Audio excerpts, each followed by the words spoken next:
বিশ্বনবীর কলিজার টুকরা ফাতেমা, ফাতেমার কাছে বিশ্বনবী যে বললেন, মা আমার কলিজার টুকরা নয়নের পুটুলি, তোমারে আমি সবচেয়ে বেশি ভালোবাসি। আমার চাচাতো ভাই আলী তোমাকে বিয়ের প্রস্তাব দিয়েছে, আল আনতে রাদিয়া, তুমি রাজি কিনা বলো। সাকাতাত, ফাতেমা চুপ করে রইলেন। বিশ্বনবী আবার জিজ্ঞেস করলেন, ফাতেমা বলো তুমি রাজি কিনা। মা ফাতেমা কথা বলে না, সাকাতাত, চুপ করে রইলেন। আবার বিশ্বনবী বললেন, তুমি যদি না বলো কেমন করে বুঝবো রে মা, আমার ভাই আলীর সাথে তোমার বিবাহের ব্যাপারে তুমি রাজি আছো কিনা বলো। সাকাতাত সাকিতা, তিনি চুপ রইলেন। বিশ্বনবী বুঝলেন আর সুকুতু নিসফুর রিদা, চুপ থাকা সম্মতির অর্ধেক। তার মানে ফাতেমা রাজি। বিশ্বনবী বিয়ের অ্যারেঞ্জ করলেন। এরকম মেয়ে এখন খুঁজে পাওয়া মুশকিল। বাপে জিজ্ঞেস করবে, মেয়ে কিছু বলবে না, বরং মেয়ে একটা নিয়ে আসবে, এসে বলবে, বাবা ও দারুণ না, বলে না। এরপরে পোলাও কয়, ড্যাড আমি হলাম ইয়ো ইয়ো, আছে না নাই? এজন্য যুবক ভাইয়েরা সাবধান, ফ্যান্সি ডিলিয়া বা খাবা, আযাবার গজব নাজিল করবে কে? জিনার মধ্যে যদি জড়িয়ে যাও, দেশের মধ্যে আযাবার গজব নাজিল করবে কে? এজন্য বাবারাও সহজ হন, মেয়ের বাবা ছেলের বাবা সহজ হয়ে যান, অল্প মহারানা নির্ধারণ করেন। বিশ্বনবী বললেন, সবচেয়ে বরকতপূর্ণ বিয়ে হচ্ছে আইসারুহা মুনা, যেই বিয়ের মধ্যে খরচ কম হয়, যেই বিয়ের মধ্যে মহারানা অল্প নির্ধারণ করা হয়। ইসলামী মহারানাটা দেয়াকে ফরজ করে দিয়ে দেয়া হয়েছে বিয়ের মধ্যে। জোরে বলেন ঠিক কিনা? এটা কিন্তু অপশনাল নয়, এটা কম্পালসারি। ওয়া আতুন নিসা সাদকাতিহিন্না নিহলাতান ফাইন তিবনা লাকুম আন শাইইম মিনহু নাফসান ফাকুলুহু হানিআম মারিআ। বিয়ের রাতে টাকা দিয়ে দাও, পয়সা দিয়ে দাও। এখন এগুলো নাই, শুধু ধোঁকাবাজি। কে কেমনে ধোঁকাবাজি করবে? 20 লক্ষ টাকা মহারানা নির্ধারণ করে, 20 টাকাও দেয় না, আছে না নাই? এরপর বিয়ের ভেতরেও ধোঁকাবাজি, আছে না নাই? ছেলের কোয়ালিটি নাই, হাজার হাজার কোয়ালিটির কথা বলে, ফুলিয়ে ফাপিয়ে ছেলেরে শাহরুখ খান বানায়, ছেলেরে বিল গেটস বানায়, ছেলের বন্ধুর বড় বড় সম্পত্তিগুলো দেখিয়ে বলে এগুলো ছেলের সম্পদ, আসলে রাস্তার ফকির, আছে না নাই? তো বিয়েটাই যদি ধোঁকাবাজি দিয়ে হয়, পুরো ফ্যামিলিটাই তো ধোঁকাবাজির ফ্যামিলি হবে, বাচ্চাগুলো হবে বড় বড় ধোঁকাবাজ। যারা বলেন ঠিক কিনা? আবার বিশ্বনবী মেয়েকে বিয়ের পিঁড়িতে বসানোর আগে ধোঁকাবাজি করতে নিষেধ করলেন। বিশ্বনবী বললেন, পরচুলা পরবা না। পরচুলা চিনেন? মেয়ের মাথায় চুল নাই, আলগা চুল লাগায়, এটার বলে পরচুলা। এটার কি বলে? হারাম। আল মুতাগায়্যিরাতু লিখালকিল্লাহ, আল্লাহর দেয়া স্বাভাবিক সৃষ্টিকে যে নারীরা বিকৃত করলো, কিয়ামতের দিন আসামির কাঠগড়ায় দাঁড়াবে, ব্রু প্লাক করে, একেবারে ঐশ্বরিয়া রায় বানায় এমনি।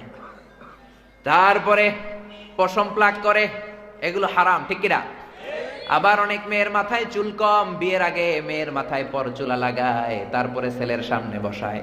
ছেলে দেখে তো মহা খুশি, আরে ঐশ্বরিয়া রায়, আমি রাজি। ছেলের বাপও রাজি, মেয়েও রাজি।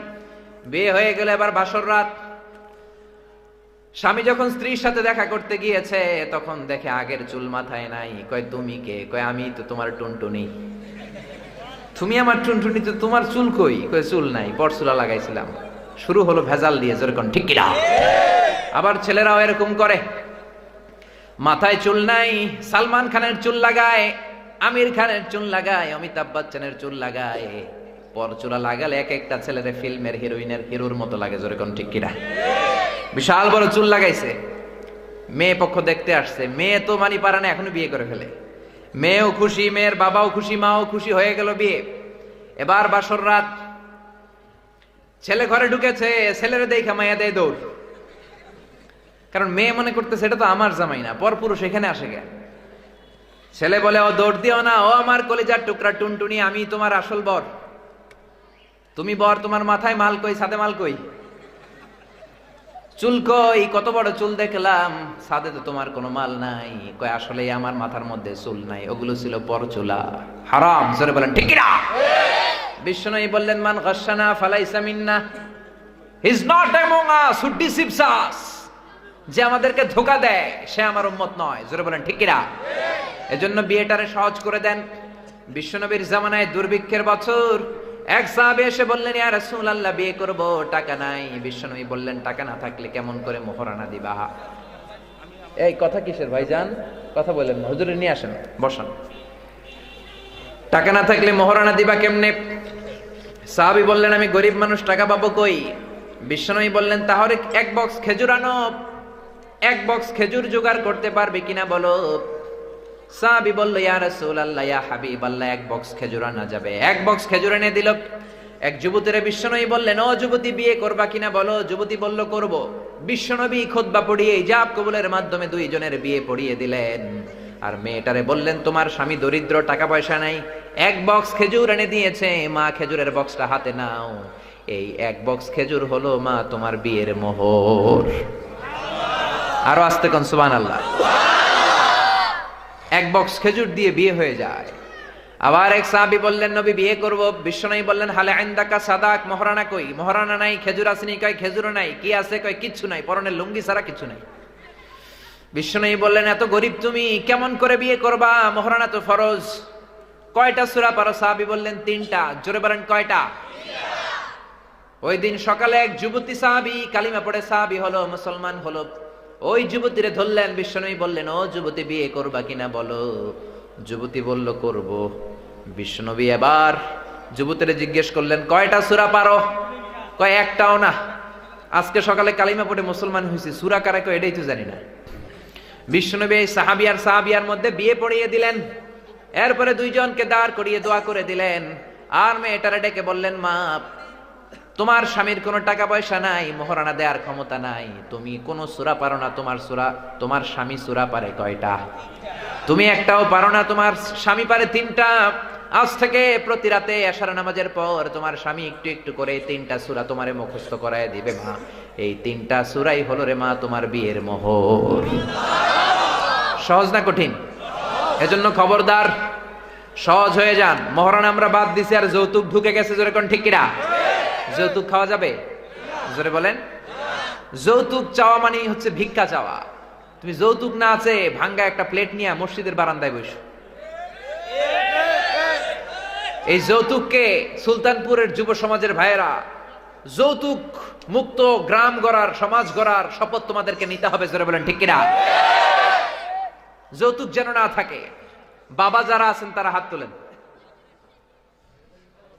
ছেলের বাবা যারা, আল্লাহরে বলেন আল্লাহ আমার ছেলের বিয়েতে 1 টাকা যৌতুক নিব না। দেখেন কত আস্তে আস্তে করে হিসাব মিলায় রাখছে। মাইয়ার বিয়েতে দিছি, পোলার বিয়েতে উসুল করুন। হাত নামান। বাবা করে দিয়ে হবে না। ইয়াং ছেলে বিয়ে করো নাই, হাত তোলো। বিয়ে যারা করো নাই হাত তোলো। চিৎকার দিয়ে আল্লাহরে শোনাও, বলো আল্লাহ আমার বিয়েতে 1 টাকাও যৌতুক খাবো না। আমিন। আর জোরে আমিন। এই যে ভিডিও করে রাখছে না, মেয়ের বাবা যারা আছেন বিয়ের সময় ভিডিওটা লাগলে দেখেন কারা কারা এলাকার হাত তুলে বলছিল যে যৌতুক খাবে না। এই 1 কপি দিয়ে দিবে সবাইরে। এজন্য খবরদার বিয়েটারে সহজ করে দেন। বিয়ে যেই দেশে কঠিন হয়ে যায়, জিনা ওই দেশে সস্তা করে দেয় কে? তার মানে 1 নাম্বার মদ খেলে আযাব হয়, 2 নাম্বার জিনা করলে দেশের মধ্যে আযাব হয়, 3 নাম্বার নাচ গান করলে আযাব হয়। জোরে কোন ঠিক কিনা? বাংলার জমিনে নাচের অনুষ্ঠান আছে না নাই? রুব্বানে নাচে কোমর দুলায়া, গায় না? ফেরেশতারা কি বলবে জানেননি? আপনারা বলবেন রুব্বানে নাচে কোমর দুলায়া, ফেরেশতারা বলবে তোরে পিটামু আমরা ঝুলাইয়া। জোরে বলেন ঠিক কিনা? এজন্য খবরদার যুবক ভাইয়েরা, চোখকে হেফাজত করো, ইমানকে হেফাজত করো। গানের কনসার্ট, নাচের অনুষ্ঠান, নৃত্যানুষ্ঠান এগুলোতে যাওয়া যাবে না। জোরে বলো ঠিক কিনা? আবার অনেক যুবকেরা হিন্দুদের নৃত্যানুষ্ঠানে যায়, হিন্দুদের শ্যামা সঙ্গীত দেখতে যায়, শ্যামার নাচ দেখতে যায়। আছে না নাই? নাচে শ্যামা তালে তালে তালে তালে তালে তালে তালে তালে। কবরে গেলে ফেরেশতারা বলবে জোতা মারবো তোর গালে গালে গালে। জোরে বলেন ঠিক কিনা? এজন্য খবরদার যুবক ভাইয়েরা, এই 4টা কাজ গুনে গুনে বেঁচে থাকবা। মদ, ইয়াবা, ফেন্সিডিল, হিরোইন খাওয়া যাবে না। 2 নাম্বার জিনার কাছেও যাওয়া যাবে না। 3 নাম্বার নাচের অনুষ্ঠানে যাওয়া যাবে না। 4 নাম্বার হারাম গানের অনুষ্ঠানেও যাওয়া যাবে না। জোরে বলেন ঠিক কিনা? এগুলো থেকে বেঁচে থাকলে দেশটারে বরকতময় করে দিবে কে? আল্লাহ। আর নারীদের প্রতি সংক্ষেপে উপদেশ, জি বাংলা দেখা যাবে না। জোরে কোন ঠিক কিনা? স্টার জলসা দেখা যাবে না। কিরণমালা দেখা যাবে না। এগুলো হচ্ছে পারিবারিক অশান্তির মূল। জোরে বলেন ঠিক কিনা?